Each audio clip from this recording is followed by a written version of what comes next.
जवाब आगे मित्रों। मित्रों, किसी को ऊपर कोई व्याधा है, हवा है, तो देखिए हवा कई तरह से होती है।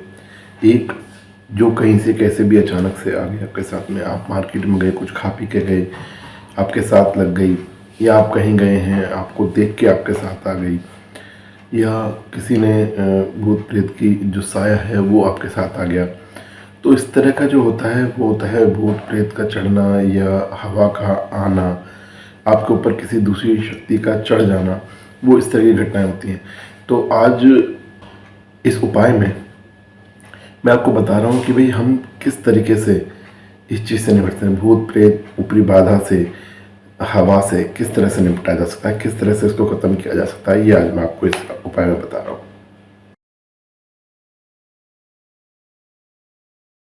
जय जय गुरु गोरखनाथ, जय हो धामार की जय, वगड़ की सरकार तेरी सदा ही जय हो। तो देखिए, अगर किसी को भी लगता है कि उसके ऊपर ऊपरी छुपरी हवा या प्रेत का साया हो गया है, तो उसकी हरकतें बता देती हैं। उसकी हरकतें बता देती हैं कि उसके ऊपर ये हो चुकी है। वो मतलब आपकी बात मानना ख़त्म कर देगा, उल्टी सीधी हरकतें करने शुरू करेगा, गंदगी पैदा करना शुरू कर देगा।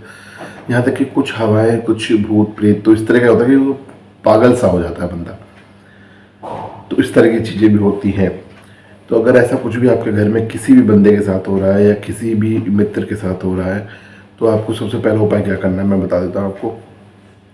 आपको सबसे पहला उपाय क्या करना है, आपको एक छोटी सी उपला लेना है, करसी लेनी है छोटा सा, और उसको कहीं भी घर के बाहर की तरफ उसको हल्का सा सिलगा लीजिएगा, लाल कर लीजिएगा गैस के ऊपर, चूल्हे के ऊपर, ठीक है। और उसको बाहर रख दीजिए, घर के बाहर रखना है, घर के अंदर नहीं, घर के बाहर रखना है, ठीक है।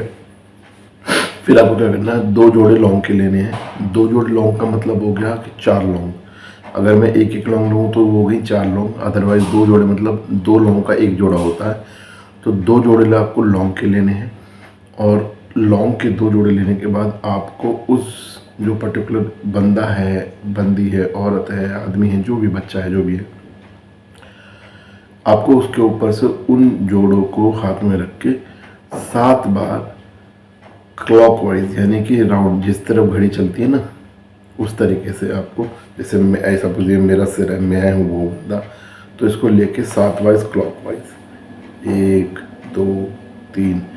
अगर इस तरह से हो सकता है पॉसिबल तो इस तरह से करें। अगर आदमी लेटा हुआ है तो उसके ऊपर से ऐसे 1 2 3, मतलब किसी भी तरह से उसके ऊपर से 7 बार वो जो 2 जोड़ लौंग के आपको बताए गए हैं वो उसके ऊपर से 7 बार उतार लें। अब उन जोड़ों को क्या करना है, आपको जो बाहर आपने करसी रखी थी उस करसी के ऊपर जाकर उन दोनों जो लौंग के जोड़ों को छोड़ देना, फूंक देना उनको। ये बहुत ज़रूरी है कि आप वो जो 2 लौंग के जोड़े हैं उनको उस करसी पे जाकर फूंक दें। और अगर करसी हल्की थोड़ी बहुत भी ठंडी पड़ रही है या कुछ भी हो रहा है तो हल्की सी उसको हवा दे दें। वो जो लौंग के जोड़े हैं वो दोनों फूकने चाहिए, ये समझ लीजिए। चाहे तो उसमें अग्नि दे दें, करसी में लौंग के जोड़े डालने के बाद अग्नि दे दें, कैसे भी वो फूकने चाहिए दोनों लौंग के जोड़े, ठीक है। उसके साथ साथ आपको क्या करना है, उसके साथ साथ आपको ये करना है कि जो बंदा है, यानी जिसके ऊपर ये भूत प्रेत हवा का जो साए की समस्या पैदा हो रही है, उस बंदे को आपको 2 बताशे अगर किसी के घर पे ना हो अवेलेबल तो थोड़ी सी चीनी ले लें या मिश्री ले लें, ठीक है। गुड़ ना लें, ध्यान रखिएगा, सफ़ेद आइटम है ना, गुड़ ना लें, गुड़ सफ़ेद आइटम नहीं होता, ठीक है। तो आपको क्या करना है, तो 2 बतासे ले लें, चीनी ले लें, या क्या कहते हैं मिश्री ले लें, कुछ भी ले लें, जो भी आपके पास अवेलेबल हो वो लेकर आपको, और साथ में 2 काली मिर्च और 2 लौंग। अब इस पर जोड़ा नहीं है, ध्यान रखिएगा, इसमें 1 जोड़ा कह दो या 2 लौंग कह दो, ठीक है। ये 3 आइटम लेने हैं और ये 3 आइटम उसको चबाने के लिए दे दें, उसको कहने वे खा लें इनको, ठीक है। उसको चबाने के लिए दे दें, वो इन आइटम को खाएगा। आप यकीन मानिएगा, अगर आपने ये दोनों कार्य कर दिए, एक तरफ तो वो 2 लौंग उसके ऊपर से उतार के 7 बार और बाहर घर के बाहर चौखड़े पर फूंक दिए आपने, और दूसरा 2 लौंग जोड़ा नहीं, केवल 2 लौंग, यानी 1 जोड़ा लौंग का, 2 काली मिर्च और 2 बतासे या चीनी या मिश्री जो भी आपके पास अवेलेबल था, आपने वो उस बंदे को खाने के लिए दे दिया।